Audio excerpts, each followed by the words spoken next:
All right. Melissa, Nice to meet you. nice to meet you. And this is Cindy. Yeah, nice to meet you. Thank you. Good, I don't know the final number, but I think it was like 47 something. I was like, yeah, it's amazing. Hi, Liz. Hi, Erica. How are you?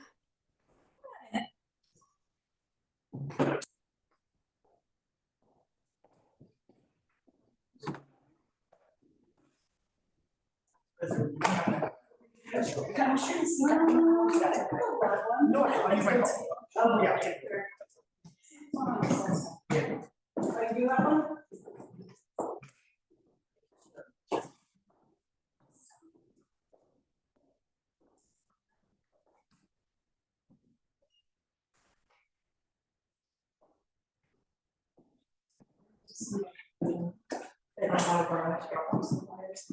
We said that he was like studying meetings, for the school year, about the grant.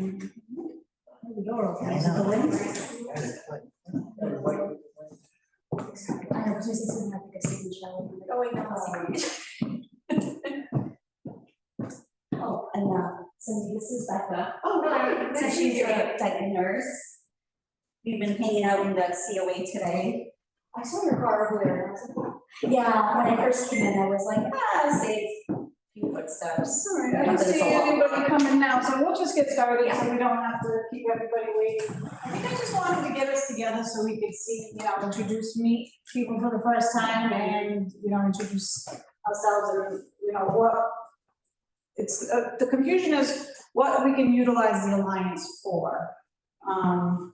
So if you guys just have some input that you could share on things like services we could offer our residents that the Alliance would help cover. Yeah, that's the goal of the health assessment that I started to identify needs that are kind of widespread across each region so that we can kind of condense and see which areas need what kind of services.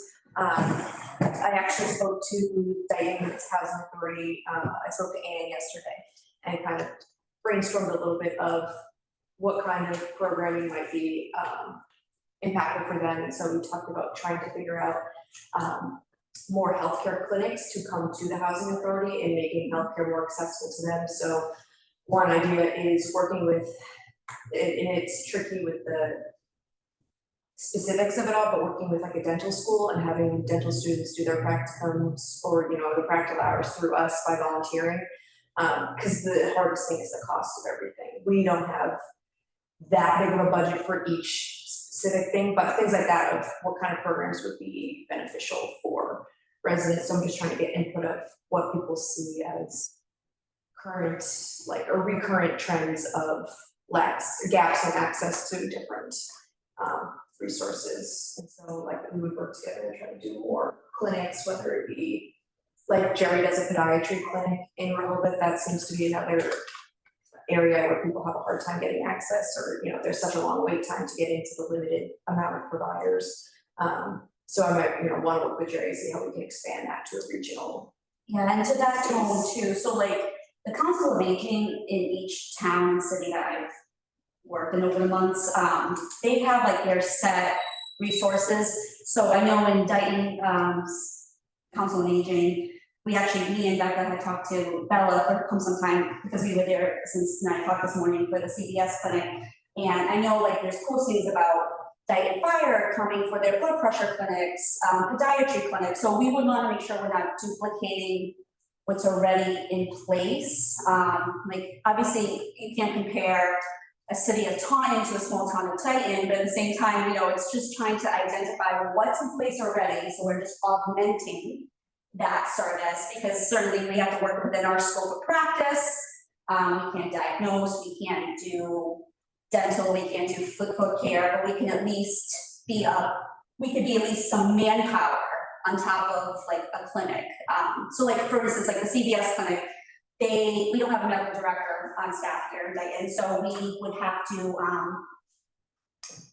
like connect outward to get immunization access for the town. So luckily Becca had contacted CVS, you know, as soon as we meet the minimum, you know, we were good to go. And that's the type of things that I've been helping with, like Berkeley and really Berkeley, because like of all of the towns in our catchment area, it's by Dighton and Berkeley that don't have a medical director, which is really limiting the clinical part of our job as nurses, because we have to follow standing orders. And without that, like we can't order EpiPens, you know, we can't get a lot of things. So like, we were fortunate through this Narcan, because when I started coming to the Alliance, I connected with the Department of Health, Bureau of Substance Abuse Services, and they have what's called a community naloxone program. So I guess Dighton had participated through the previous town nurse, but because of the transition, they were gonna off-board Dighton. So then I came on board asking like, oh, how can I get into this program? They're like, oh, actually Dighton was already in it. But then I said, well, can I get the Alliance in it so it catches all of us? And so they were like, yeah, that's totally fine. So luckily, as of right now, the government has that program that we're getting free Narcan, as long as I do my obligation, which is monthly data collection.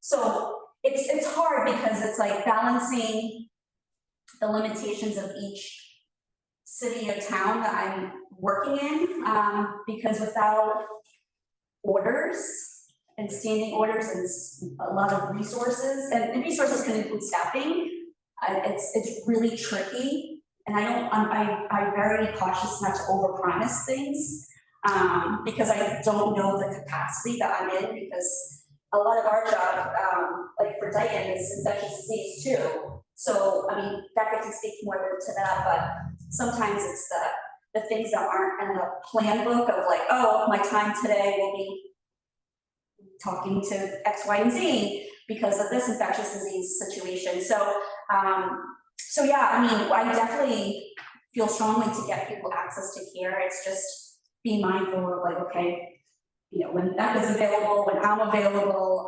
But I mean, blood pressures, that doesn't require a standing order. We just require like a written consent of participation for people, so that way they know, like, we're not diagnosing you. You have to refer out. If many times a lot of these blood pressures are abnormal, that's why they're getting it done. So we just want to make sure if we do more clinics that people will understand, like, you know, depending on how they've done it before, they might be like, oh, I never had to do that. I was like, well, this is how it should be done. So it's kind of like changing it. So like Berkeley, I've had that conversation where a volunteer person was doing blood pressures, but they weren't requiring consent. And I said, that's not okay with me. Like, I have to have a consent, because that's what other town nurses do. And really it's a legality liability thing, because if that person were to leave the building and I said, okay, you're fine, but I know they're not fine, then it falls on my license. So it kind of, it's a very hard balance, because, you know, we're here to serve the public, but we also know that we can't do it all for them. So it's like trying, and so hopefully with our community health needs assessments that Cindy's helping build, and getting the data collection, is we can see, okay, what's the needs, one, and also what resources are already in place, whether it's not in Dighton, it's in our SSA, that we're sharing resources that we can at least know, okay, well, you know, somebody needs this help. Is this within their service area? So yeah, I know, because I always balance of like knowing what my capacity is week to week, but it's constantly changing. So, so yeah, I'm glad that these housing authority identified some specific ideas, because it's good to know, you know, what the, I don't want to say underprivileged population, but like, you know, there's populations that are underserved. And so you want to see what little things that amount to the big things over time that we can make a difference. So yeah, so I don't know if there's like specific like target areas that maybe we can think about, like feasibility of like, okay, how much time can we allot to those areas? Because it's really just more of an open brainstorming of, like what's like the big stuff, you know? Quick, so does a town need its own medical director? Could we share a medical director with I know, Berkeley, I know some town, well, so I think of an example of the city of Attleboro and the town of North Attleboro, they have the same medical director, but it's two different contracts. okay. So I don't know the logistics aspect of it, but I know like for that person's Dr. Quinn. So I know like North Attleboro made their own contract with him, Attleboro made their own contract with him. But that's not to say there could be a conversation with a provider being like, okay, I can do the same orders for this and this area, but then it would probably be a greater conversation, okay, well, who's paying? Like who's giving the stipend? Because we were thinking about that in the beginning of like vaccine access. I was like, okay, how can we get vaccines out in the community? And it was hard because like when I was talking to the other city nurses and town nurses, they were they were like, well, they've been my director for so long and I've kind of been for this person. So it's like who do you know? It's like trying to like do me a favor, but put it in writing. Because I know like Jerry in Rehoboth has had a connection with her medical director for years, but she was also an advanced practice nurse, so she had that inner connection. And then Taunton has 3 doctors on their board. Yeah. So it's a little easier. Well, I've introduced you guys. This is Yeah. Chris. He's a nurse practitioner. He's a new board member. So Chris, that's Becca. She's the nurse. She works also in Middleborough. She's working here in Dighton 2 hours a week. Melissa works for the Alliance. She's the nurse that we can utilize, and Sydney also works for the Alliance. This is Chris, and we're so happy to have him on board. Yeah, that's great. Now we have, a medical professional who sits on the board. It's huge, yeah. Is it shops? Okay. Oh, Can we go grab it? yeah. So we just had some ideas on our last meeting about doing like a farm stand. Would that be something we could utilize the Alliance? Like, would you guys come to that and offer something like? Kind of get some idea. Yeah, for an education table, you know what I mean? Would that be something the Alliance would participate in? Yeah, I mean, as long as like if there's a notice of like the time, date, we would just make sure that we would reserve that lot, whatever it may be, if it's 2 hours or whatever. And then we just would like want to know, okay, what kind of education? I mean, we can definitely do education tables because we want to actually increase education outreach. It's just having that advance notice to go, okay, this is the time, the date, the topic, and it's like, okay, now I have to do the work of doing the research, Yeah. It's thoroughly, go ahead. Yeah, because that's always the biggest thing is like what resources are out there that, like, I'll give you an example, like I did the Taunton Community Baby Shower, which was open to the public, and me and Cindy tabled and we did it, I mean, it was pretty much open-ended, we didn't have like, you had to do this, but we decided in case Taunton Fire participated, we were going to talk about home hazards. So we had a board, we had some individual papers, but it was basically being mindful of batteries, because leaking of babies, infants, children that are touching remote controls, cleaning liquids, just making sure smoke alarms, automatic alarms. It was kind of like a hodgepodge of like, here's all the things around the house that you want to just be mindful of. And luckily, Department of Health had these safe home checklist books that pretty much summarize what our board was.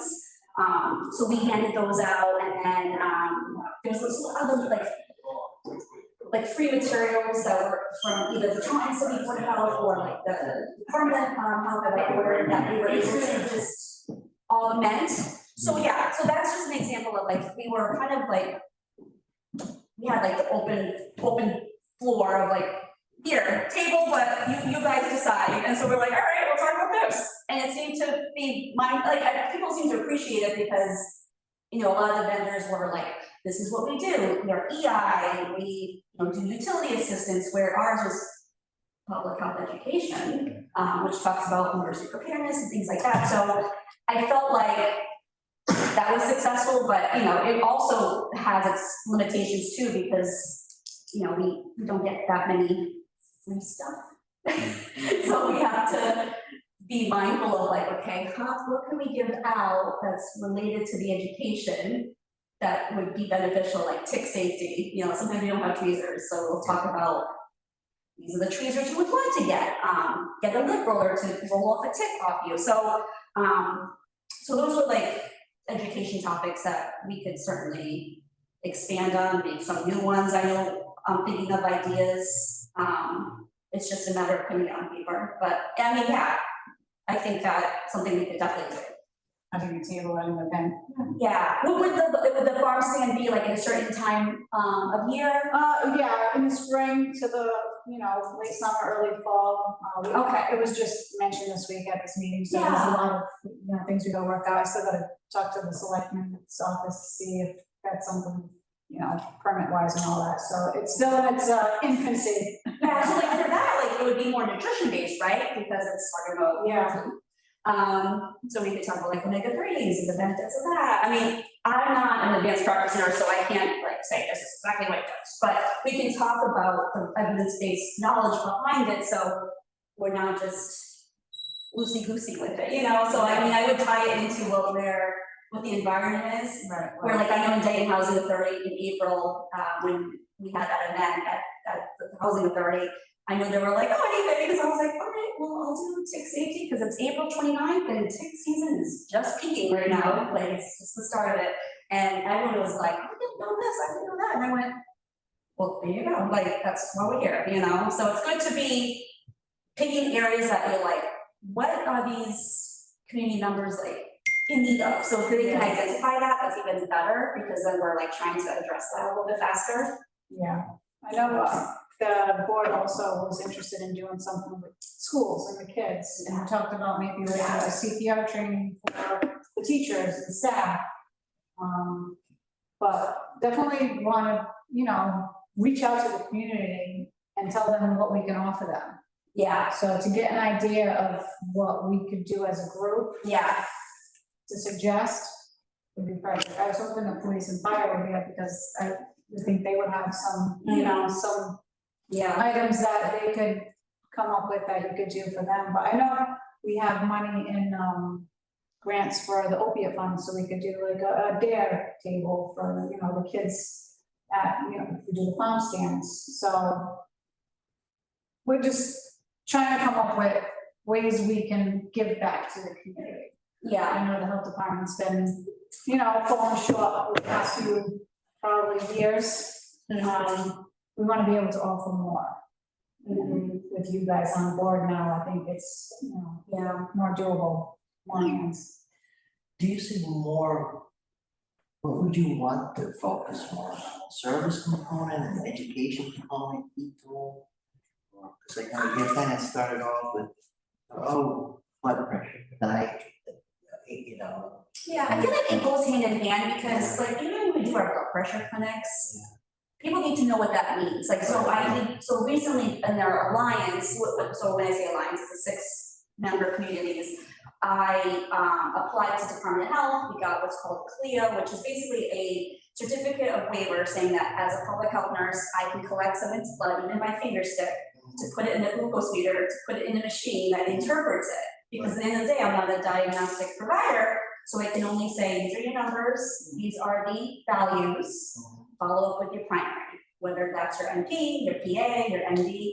So that's always something I feel strongly is like, we can always do a blood pressure, we can always do a finger stick, but if they don't know what that means, it's kind of pointless in my book. So I feel that in the fact that if when people want blood pressures, it's like, we just have to make sure like, okay, here's this American Heart Association, these are your ranges. Obviously we have the written consent. We just want to make sure people know what's your next step, which is probably primary. Some people who are in these clinics, they already know they have hypertension, they know they have multiple medications. So it's more of like, you're doing the right thing by self-monitoring, but at the end of the day, you have to take the initiative to go to your primary and show them the log that I'm giving you. So it's kind of, it goes hand in hand. Like cholesterol, we just started because of the CLIA, the cholesterol screening, excuse me, which includes a glucose measurement. So I compose like a reference sheet. So that way people know, well, this is what, again, not assuming anything, but this is what glucose means. This is what HDL means, this is what LDL means. So that way, when they leave the clinic, which is literally just like sitting in the chair, they can at least walk out to go, oh, okay. Hopefully bringing it to the doctor, and you know, the doctor has their own measurements and their own validated materials that they like to use, but it's just one of those things where if we do a clinic, there has to be education that goes with it. It's a little easier when it's blood pressure because you can just go online, go print, you know, got it. But if it's podiatry, it's the podiatrist during the service and doing the education. So we're at the public health nurse doing it as more of a staffing personnel support versus a direct clinical service perspective. That's not to say we're not important, because usually we're the appointment scheduler, we're the ones that take the calls. Like I think of the CVS clinic where people have QR codes, but we know with certain populations, they don't like technology. They're not really comfortable with it. So we set up a mechanism where people could call, people could, you know, give us the information so we could put them in the computer. So I try to know like the ratio of like how much education versus clinic part. I think because Dighton Fire has done a lot of, or does a lot of blood pressure type services, I don't think that's gonna be the highest need that would come up necessarily. That's just my assumption. But that's not to say like we can't help them if they're not available.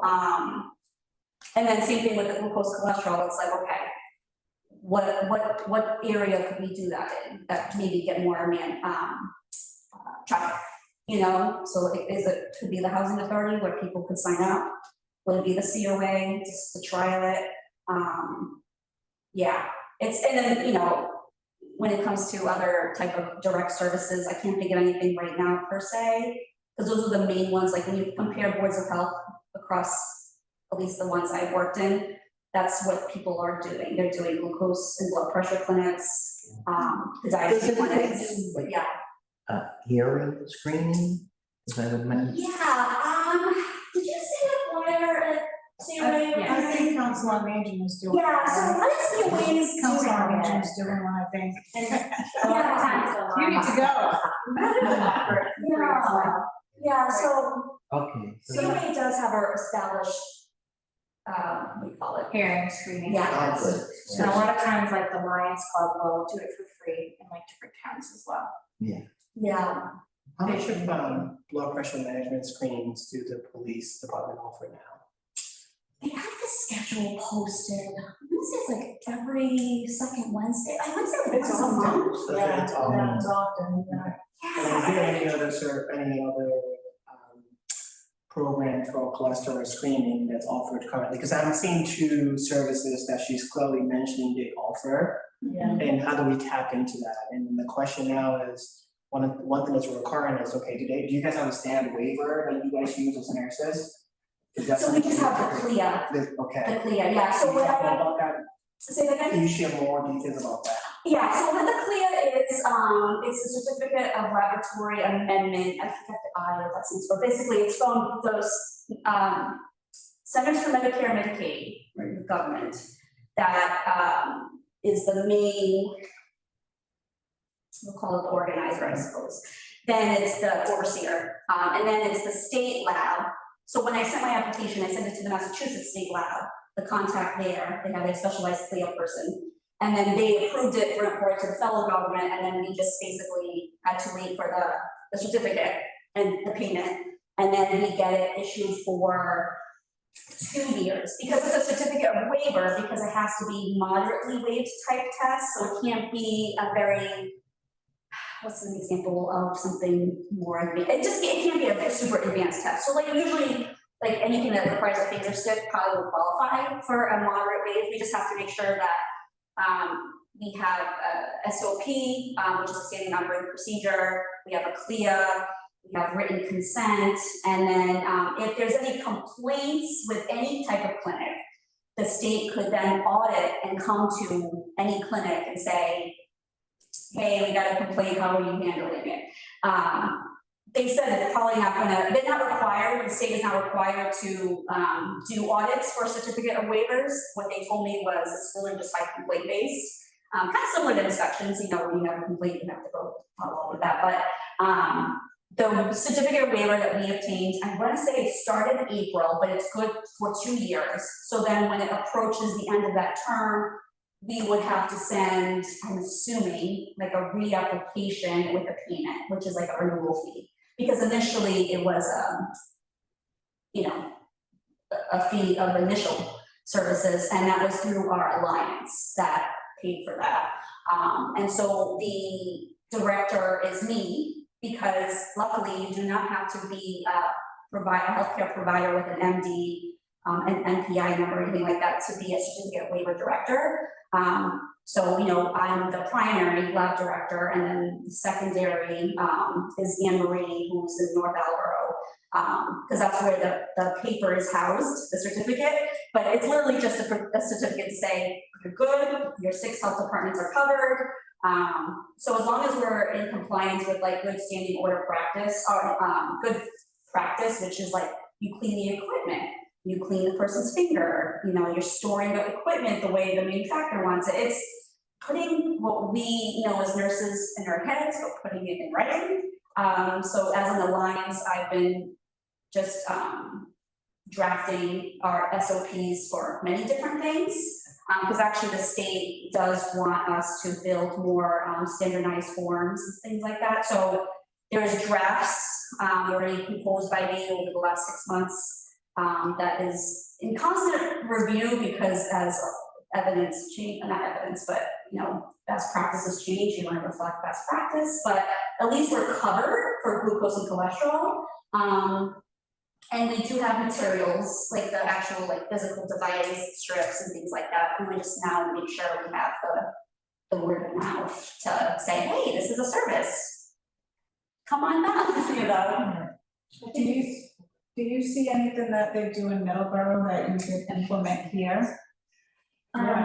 So a lot of things that I'm doing in Middleborough, so I do a blood pressure clinic every single Wednesday of the month, so 4 to 5 a month, depending on the month. And we do like the COA, the Housing Authority, and then we also go to Oak Point, which is a 55+ community that we have in Middleborough. I do have a consent form that I made myself, just because there wasn't one being utilized prior. That I actually have a mutual sign that says I'm gonna follow up with your doctor. And if they want to call their doctor when I'm there, I will sit with them and help with them, just because I have a lot of time at the end for Q&As with the nurses. I have drop-in hours because I'm in Middleborough 40 hours a week. So I make it into our newsletter. I actually make a newsletter for Middleborough and just say hey, nursing hours, Q&A, call me, talk to me, whatever.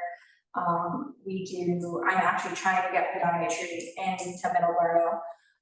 We have a mammogram van coming.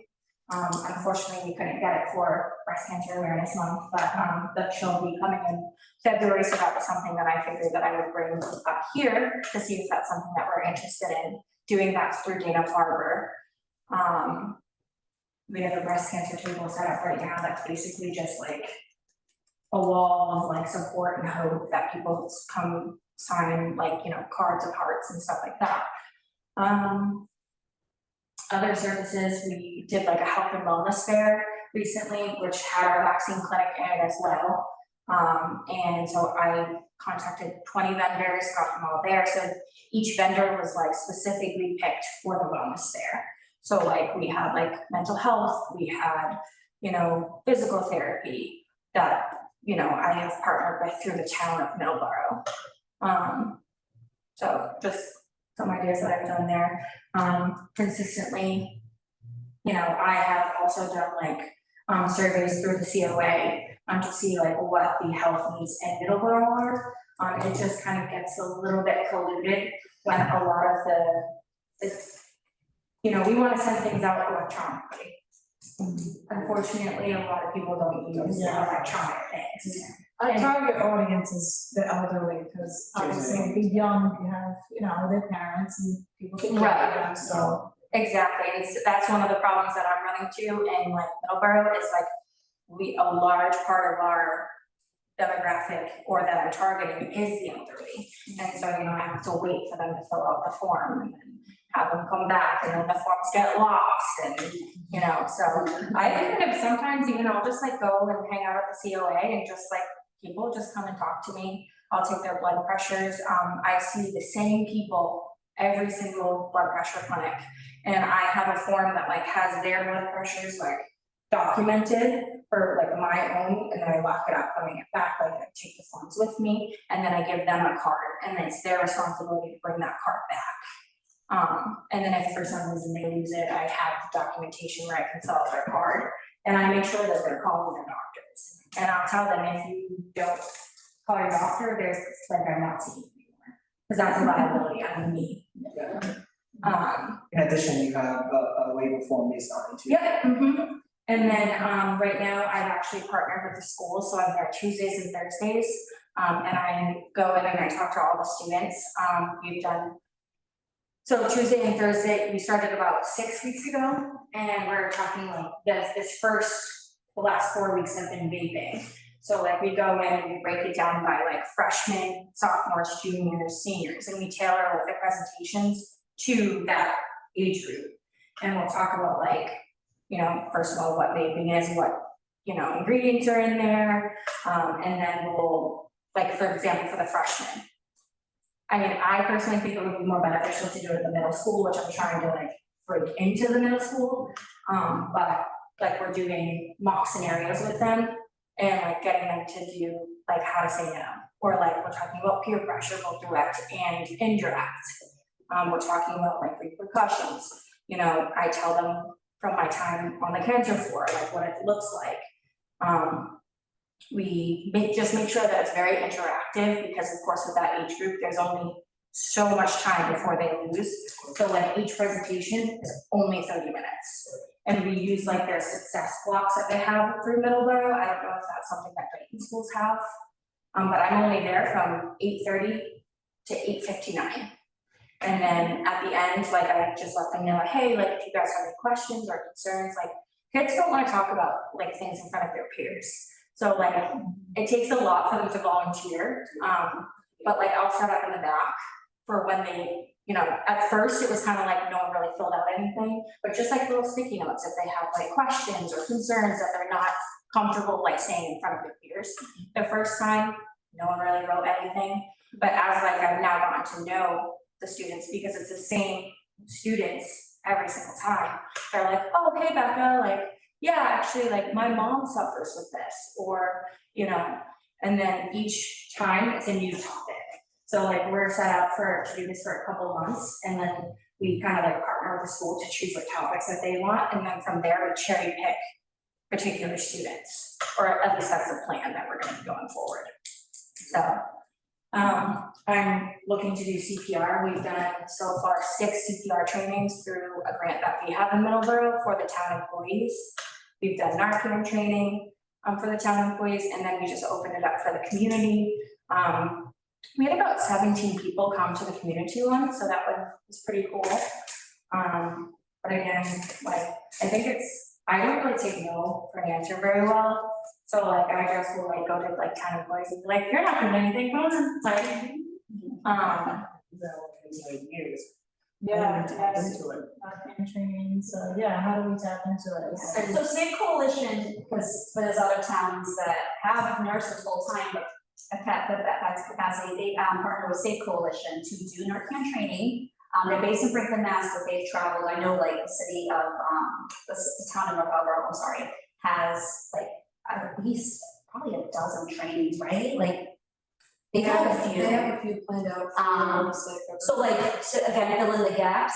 So they've done it in the library, they've done it for public town employees, they've done it, they're doing one on Saturday for like general public in the library. So I mean, there's that avenue too, so that way, you know, if like a staff isn't available, then you have a resource that's what they do. And they actually get free Narcan. Yeah, And I've actually actually partnered with High Point Prevention Center, as well as Plymouth County Outreach, for like they're in my region from Middleborough.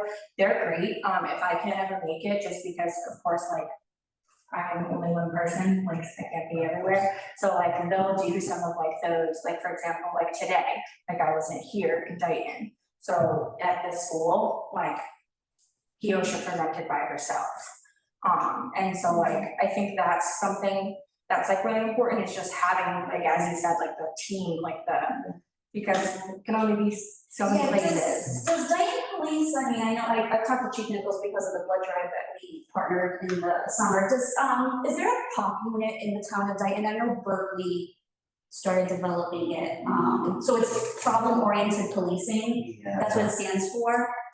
Because the town of Berkeley, so there's Officer Samantha McGuire, who's sworn in officer for Berkeley, and then there's a retired officer who used to be an officer in Mansfield. He kind of came on board when it wasn't Chief Newhook, it was, I'm talking about Berkeley, was the previous police chief. What does POP stand for? So problem-oriented policing, so when they have an overdose call or, any kind of emergency, well, it is an emergency call, so that's why they call, but, a lot of it is like substance use / domestic violence calls, not sometimes, they'll be like kind of like their own built-in referral list, where they'll come in regular clothes, the POP unit, so it's less intimidating, and they will just talk with the families, the person, in hopefully not an active crisis, but in previous crisis, and kind of use like that as an education opportunity to go, we should like some resources, things like that. And the reason why I mention that is because they, through Bristol County Outreach, have got the Narcan through, the police have gone it through Bristol County Outreach, so that's like their own interconnection. So I don't even touch the Narcan supply in Berkeley because police have already like been the primary hold, so I'm just like, I've been mostly helping them with building the flyers, like the flyer that we have Liz downstairs with the Narcan education. Berkeley didn't know we had free Narcan unless you went to the Narcan training. So I was like, well, post this on your town hall website. I mean, town hall, post this on your town website. Trying to think, like social media, things like that. So it would be nice to know if Dighton had that, because again, it's like identifying what the current resources, and then, We don't have POP. yeah. Yeah. So it's like, what can we use to, again, like, not reinvent the wheel, but like just augment it? Because, as for public health nurses, like, yes, we can talk about Narcan, we can talk about overdose. That's actually one of the topics I'm building. And it's going to be geared for the seniors, because you think of older populations have more medicine. A lot of it's pain related. We want to make sure they know the risks of combining medicine. Again, within my scope of practice, I'm not a pharmacist, I'm not a doctor, but just being mindful of side effects, because that's nursing education, and just being aware that they need to like be careful of their response times, the driving, things like that. And then that could be an opportunity where I could say, here's some Narcan. Now, doesn't mean you have to take it. Doesn't mean I am diagnosing or labeling you as somebody who needs Narcan because you're going to overdose, but just knowing like, if you're on a fentanyl patch and you're taking gabapentin, you're taking this and taking this and taking this, I mean, who's to say they're not saying to their provider, I'm also taking this and I'm not telling you. So I am thinking of that. Actually, the POP unit in Berkeley is actually talking about specifically Narcan with seniors because of the polypharmacy. That's what they call it when you have multiple meds.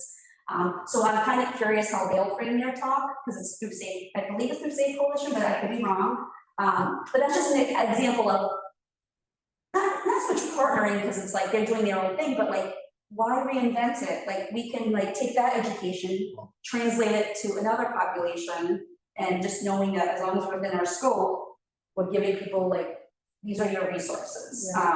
So correct me if I'm wrong, what I'm hearing from you is get a sense of what we have in town, the Yeah. services we're already offering, and ways you can help augment it, right? Yeah, Okay. that's the goal, So yeah. that would be helpful to bolster that. Yeah. Yeah. Yeah, and I know there's a lot of things that probably aren't, because again, it's hard to compare city versus a town, but Yeah. it's good to know, like, oh, there's a blood pressure clinic, do they do glucose? Right. You know? So Becky, you threw out two names that you partnered with, it was High Point Prevention Center, and what was the other And one? Plymouth County Outreach, North County, what was it? Plymouth County. Yeah, so with us, it'll probably be Bristol Yeah. County, because that's our. They do, Bristol County, I did reach out to them, I sent them an email recently, about Narcan boxes within the schools.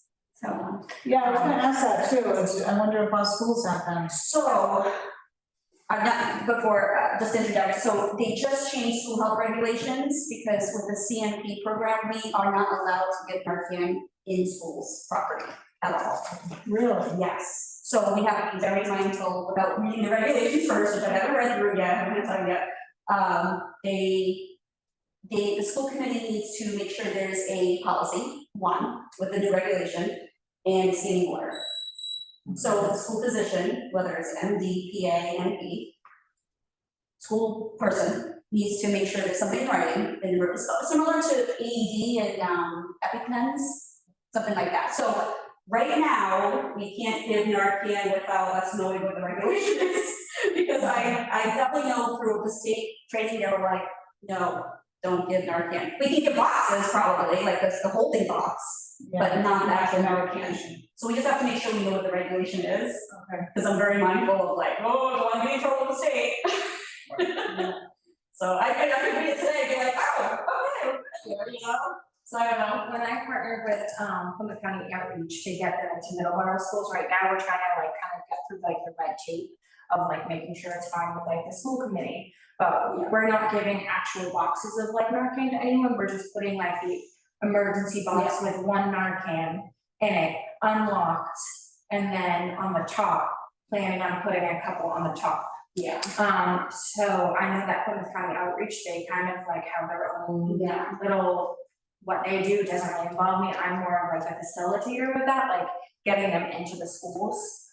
Because, and you know, I was like, well, what happens when like that Narcan is like taken? But she was like, honestly, that's a great problem to have.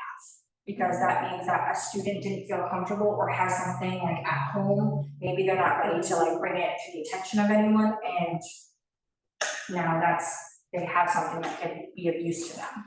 We're like, that's a great problem to have, I agree with that.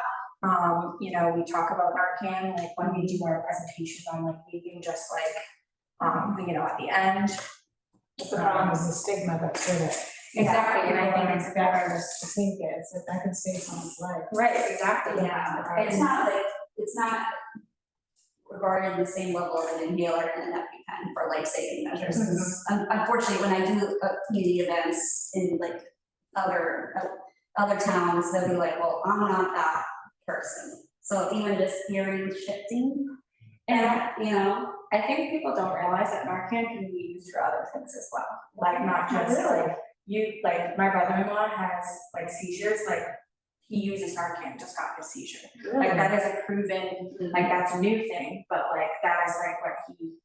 but that's where you need the education. Right. And so like, it's so stigmatized. and you know, there's the Narcan training that we just did, we had about maybe, I think 5 people who had, you know, they were coming from Fall River. And they were, you know, they heard about like the flyer, they, you know, just got diagnosed with cancer, and they were prescribed or told from their providers to go get Narcan.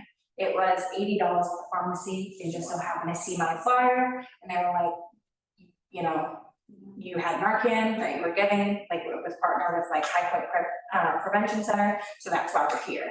And so then I was able to give them like my business card and then like the presentation that we did. And so now they're telling their family members or like the signs and symptoms to look out for.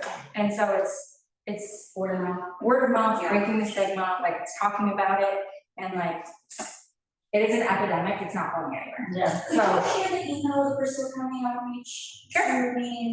Yeah, absolutely. Just because that way at least, I have had limited email communications with the Dighton school superintendent, and it's Bill Rooney, I want to say his name is, am I saying his name correctly? Yeah. Okay, so, because he's helped promote,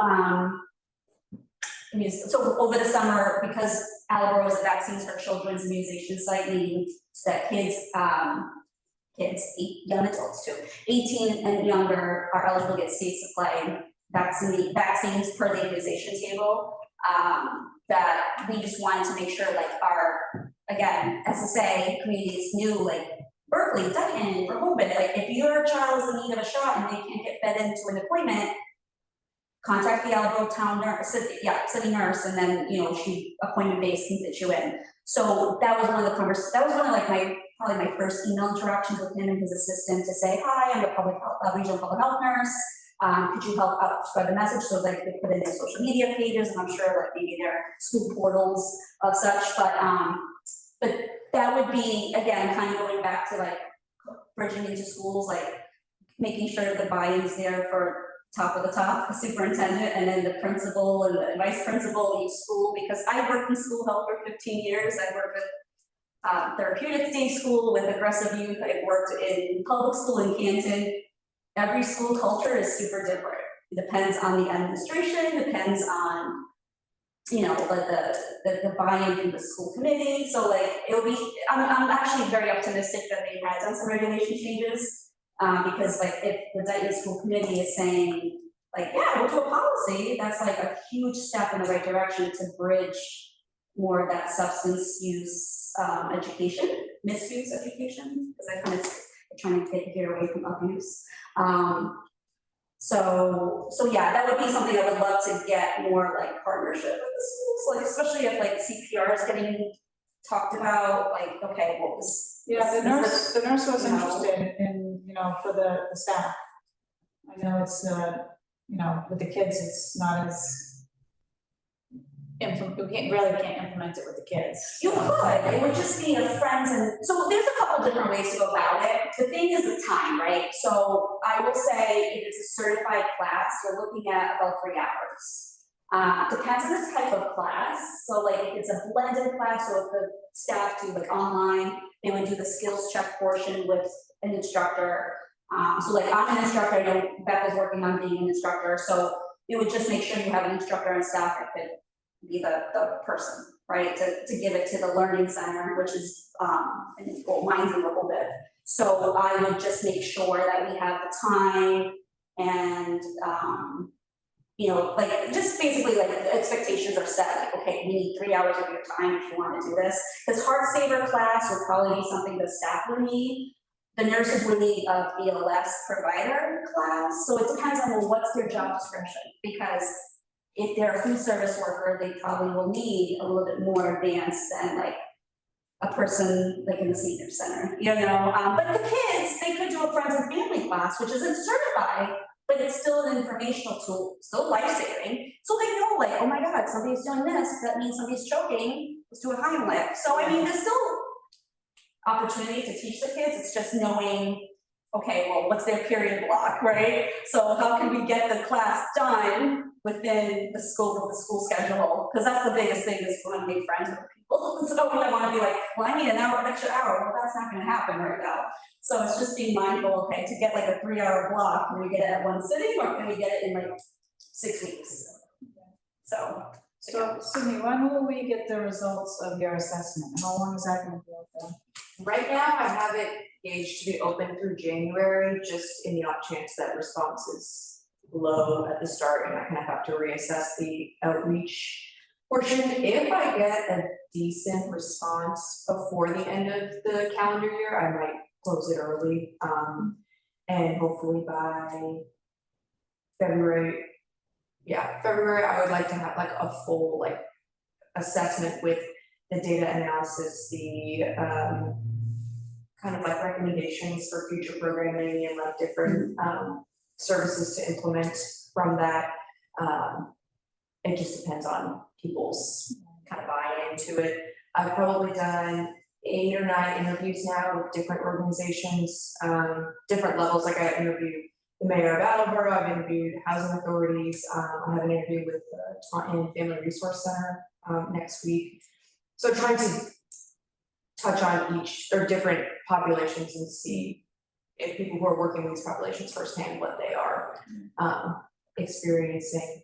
But one thing that I talked about it in Attleboro, but again, like the whole point of the regional group is not to just implement one thing in one town, it's to kind of implement something and then spread it across all the towns. And if that means we have to go to each town to do this presentation or whatever, that's fine. You know, whatever gets the people there, because it's not always accessible for us to say, oh, we're doing this presentation in North Attleboro and, you know, present it to people in Rehoboth and you know, I don't have time to make the 30-40 minute drive to get there.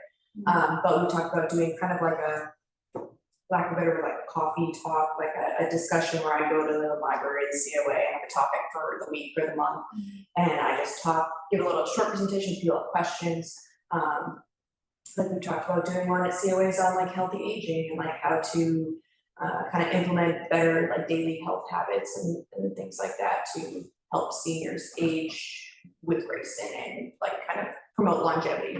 And it could absolutely be implemented in the schools as well and kind of targeted at different things, right, like substance use and the signs of it, or really anything. And you could still do the, you know, healthy living and diet and things like that. But yeah, so the survey hopefully will kind of be wrapped up and go by like March or so. I'm kind of gauging it on how the Taunton epidemiologist did hers. She left it open for like 9 months. I fear because the timetable the state kind of puts us on with the deliverables that 9 months is not a feasible time to get response. Just because we have goals of outrolling like maternal child health programming in, you know, January, February, depending on buy-in and resources. And things like that. So And I feel like people's feedback will differ at like even Yes. seasonal. You know, I mean, Yes. right now, we need this, and then in the summer, we need that, so, yeah, I can see that. Yeah, and the current survey that Cindy had composed, the goal is, do people want a follow-up survey? Because maternal child health is a huge it's a strategic plan initiative of not only our alliance, but it's also a state strategic plan initiative. So there's a lot of investment through trying to build more access to care, whether it's mental health, visiting home programs, things like that. But there's a question within her survey to say, would you like more, I'm not saying it right, but like a follow-up survey So about maternal health. So like there's the general health and then there's, it's already included in the survey. There's a question, and I've used I've coded the survey to put up this one question that says like, are you expecting a child? Have you recently had children? You know, are you a new or expecting parent? I think is the language I use. And if it says no, it skips the 12 maternal child health questions. It just takes you right to the next portion. But if you say yes, then it's a collection of, I think it's 11 questions regarding, right, were you able to access, you know, prenatal care and education and childcare options and things like that? Would you be interested in X, Y, and Z programming? So in that analysis of response or the results, there will be a section on the maternal child health feedback as well, and that it'll kind of be all in one. So rather than trying to ask people to fill out 2 surveys, people, you know, are willing to give up 10 minutes, they might not be willing to do it again 4 weeks from now. So trying to kind of 2 birds, 1 stone with this. So hopefully by February, we'll have that whole written report with everything in it. Yeah, the Taunton baby shower was great. There's a lot of need for that, but again, there's a lot of stigma around it. And I'm sure a lot of people saw the flyer, but are maybe embarrassed. So I want to figure out how to do that in a more discreet or more, kind of private way for people, whether it be, you know, it's a one-time pickup, we get the donations, we compile bags or whatever, you know, diapers, formula, clothing, whatever people might need. And then they can stop by the town hall, you know, they can schedule an appointment to pick it up, so nobody knows. kind of like the food pantry setup. Right. People do appointments. Just because even if you live in, you know, a more affluent town or whatever, that doesn't mean that there's not, you know, young families that are still struggling to get by. If I had a child, I could not afford it. So there's just no way. Yeah. So is there anything the state offers that we could get donations like that, or is that all resident based? It's booklets, but it's a lot of times out of stock, so we also. The education is, but the resources themselves would need to either come from our budget or from donations. Yeah, it would be staff, it would be nice. Safe might be able to kind of donate things. I know they have like a warehouse. I grew up in Franklin and I know the space. It's. I don't know like the logistics behind it, but I know that there's a place in Bridgewater that's actually called Keeping Pace, that they weekly like will post for like on their Facebook, and it's like formula, certain types of formula, and then it's like, we have this, it's brand new, like first come, first serve, and then when you go and like it's the same day weekly, and it's like certain types of formula, like periodically throughout the week. And then you have to like show your like license that you're like from Massachusetts in order to get it. I don't really know much about it just because I'm not, you know, I don't got a call back from them. But like I do follow them on Facebook just because I was interested in it. So I know that.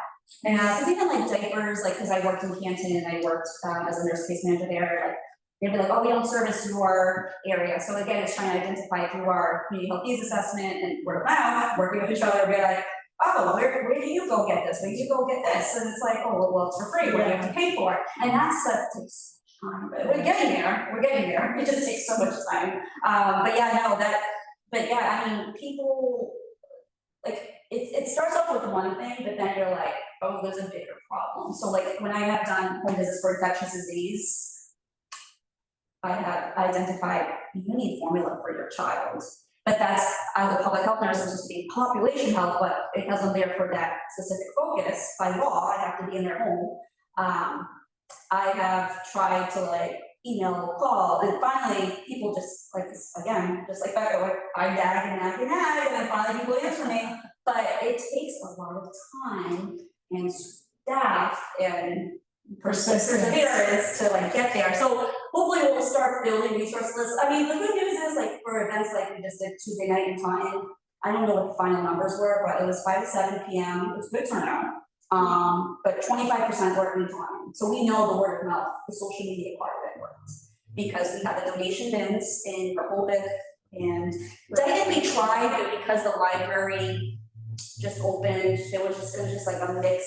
Just Like the Berkeley Public Library. Berkeley, yeah, Attleboro, but like it goes back to like the SSA, the whole point of regionalization is sharing connections and partnering. So that's what we're hoping to build more of the alliances, like we're supposed to talk to each other and partner with each other, and why if you know these connections, like share with me, because then I can go, hey, I know this town needs that, or I need this person. So it's a lot of big tasks, but I feel like I'm optimistic that we will get there. It's just obviously we're very mindful what the state initiatives are. We have timelines we have to report to. So we also, I mean, we call it like the low hanging fruit, the big fruit, but like we can do the clinics, but we know at the end of the day, the state wants us to do a lot of X, Y, and Z. So we're always like balancing the like capacity versus feasibility. So it's like, oh gosh, I wish I could like, we always joke like I just want to slow myself copy and paste. And some days I'm like, I can't think out anymore. Especially when you're a mom, you go home and this is another full-time. Oh my God, yeah. Sometimes my kids are like,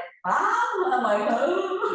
I think it's like important too, also, like one thing that I found, like when I first started in Delaware, I was like, what is happening? Like I come from the hospital, like I didn't have any background in any public health, but you know, working with other public health nurses from different towns, like I was able to like kind of like cherry pick their ideas. And so like I just did a car seat safety event in Middleborough, and where we did about 40 car seats. And then I, you know, after which I, you know, had a Zoom call with Michelle from Time. And she was like, oh, we're doing a, you know, a community baby shower. And I'm like, that would have been brilliant to do like a combined of the two of them. Yeah. And because then, you know, it's not as like, yep, you're here to pick up formula. You could be here getting your car seat checked. Yeah. You could be visiting like the vendors too. And I will say, I'm not gonna put one particular town or city, because it's not just one big town city. There's a lot of silo work I've noticed across our region. Departments, sometimes, I don't think it's intentional, I just don't think we talk enough with each other.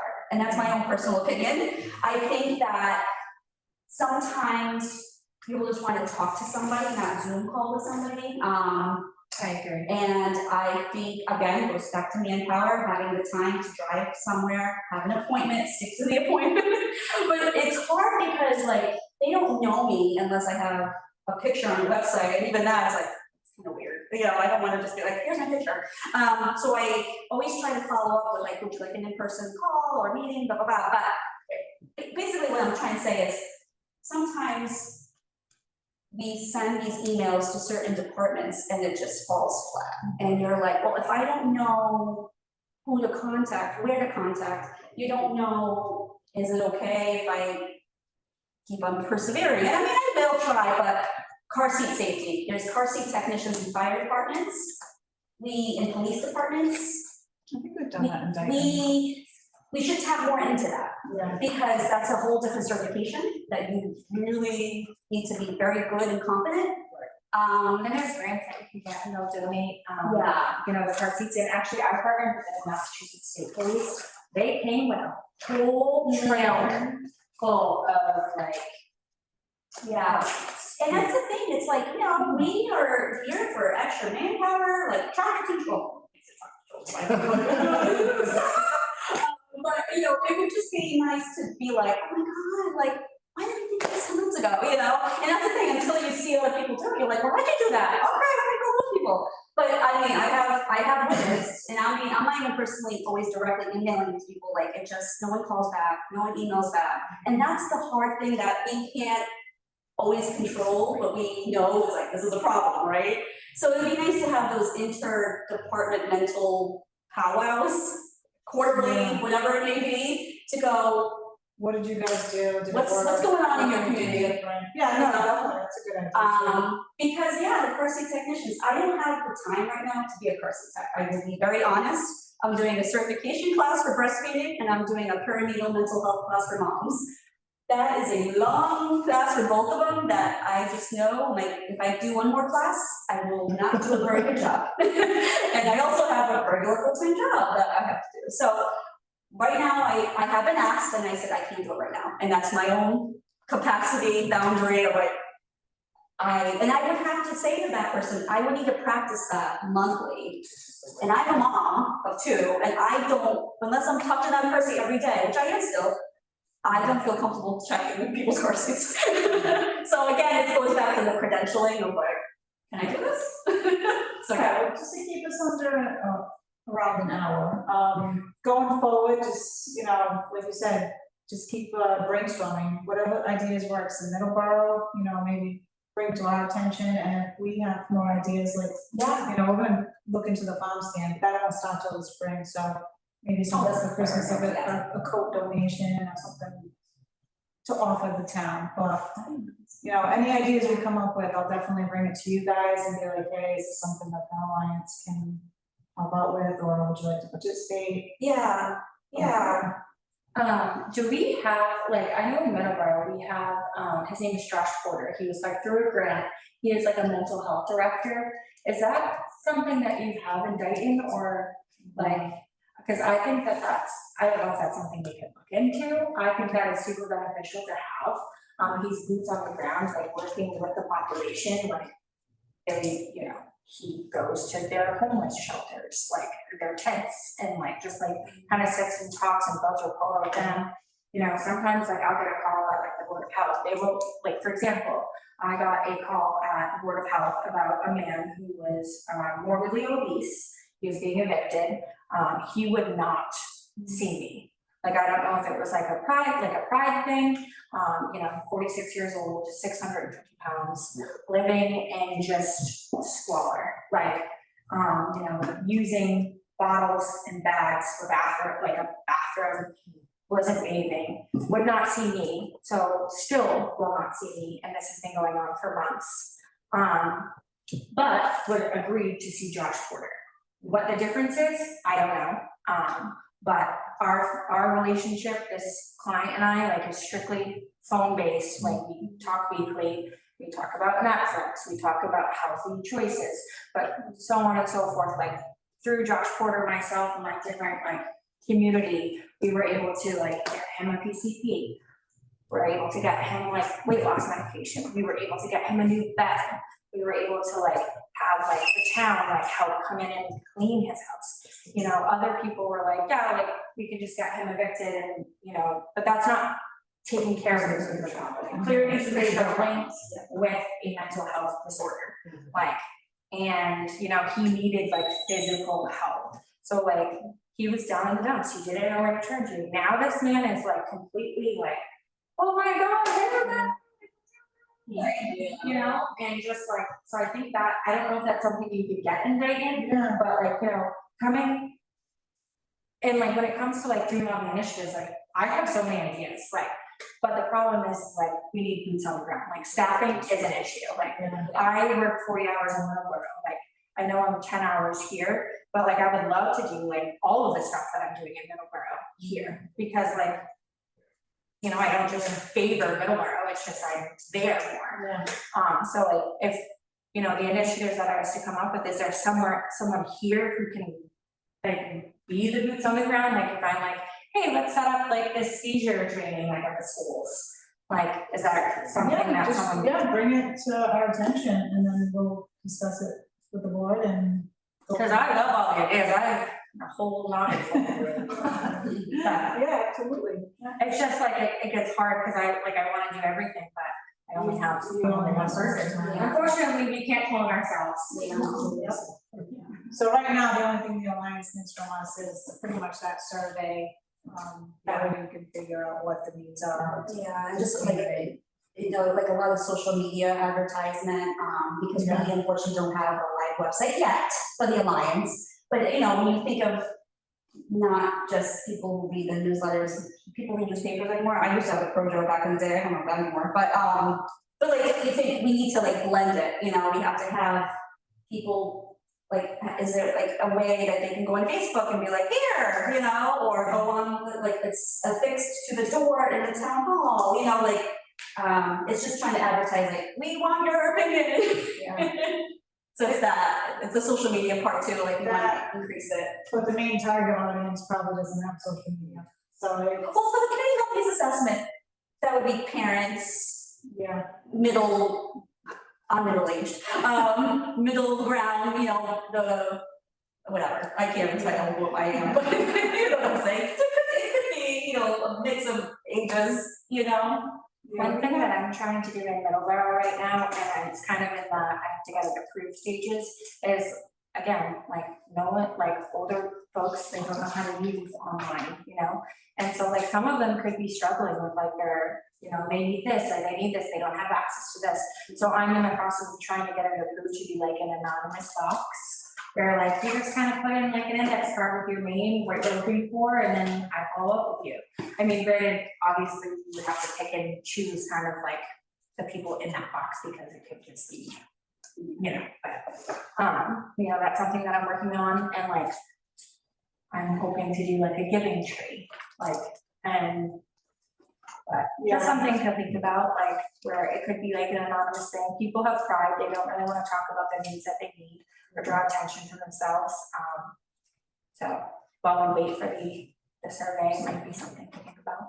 Yeah, definitely. I know the Lions Club does a lot of food donations and stuff. So Yeah. I was at the Mansfield Town Hall, and they had a whole Halloween costume swap. I was like, that's a really good idea, like people really. Oh, yeah, I know, they have no organizers in the North Food Pantry for that. Yeah. The library does that in Middleborough. I had nothing to do with that, but I think that's a great idea. Yeah. And they do like, prior, like in Middleborough next week, we're doing like a townwide, like trick or treat, and like through the entire like town hall next. And then we're doing like the kids come and like they trick or treat. And then each department is like doing some like, I mean, like, granted, I don't know if it will actually be that educational, but ours, we're giving away like nutrition things and then they do like a pre-party at the library where they read stories and stuff like that, and like swap costumes. We have the Dighton lights on coming up in November, and that's a lot of foot traffic, so I can talk to the board about setting up a table and then getting the survey out and getting information out. Well, I appreciate you guys coming. Oh, yeah, of course. Letting us know. Oh, thank you, this is great to always meet in person. Yeah. So experience about faces and names, yeah. Silly question, how long do we have in the Lions helping in any way, form, help, just? Oh, Erica, help me with that question. Is it fiscal year 26? What was the question? How long is the Alliance? Well, I mean, the Alliance. How long are we contracted till? Yes. Yeah, we're contracted up until FY 27. Okay, 27, okay. So we need to get our stuff together. We didn't get It's not that. I ended up with my people because we are. That's so sad, like, listen, I don't wanna think about that, because I have kids and I Yeah. have bills to pay, but I'm just trying to be optimistic here. Yeah. That's only. The goal is that's not the case. But that's a whole other discussion for another time. We have time, like, 10 years. of time. Yeah, it'll go by fast. Yeah. It's such a beneficial thing, like I would use it too. Yeah. I can imagine.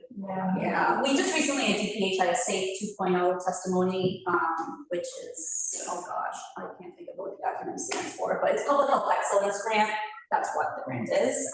So it's basically making the case of like, this is what regionalization can do. We're here to build capacity. These are some examples. So people either gave written or oral testimony. I gave them a very informal oral testimony just to say my experience. But I mean, it again goes back to buy-in and making sure people advocate for not only their jobs, but like the benefits of their job, you know? So we're hoping that makes a difference. I mean, it's just little tiny steps. Great to have like, just like every single town, a standard operating procedure type thing, like, this is what it's Like looking for. Yeah, like, Yeah, because like you go to one town and it's like, they're not doing anything, you're going to a different town, they're doing everything, Yeah. and then. yeah, and as an alliance, that's what I've been trying to build is like. Hopefully we'll get there. Procedures of like, this is how a glucose screening looks like, this is how a cholesterol screening looks like, this is what an infectious disease case investigation looks like. We're getting there, yeah. We'll get there. All right, well, thank you guys. Thank you. Thanks, Liz. Have a good one. You too. Bye. Thank you. Question?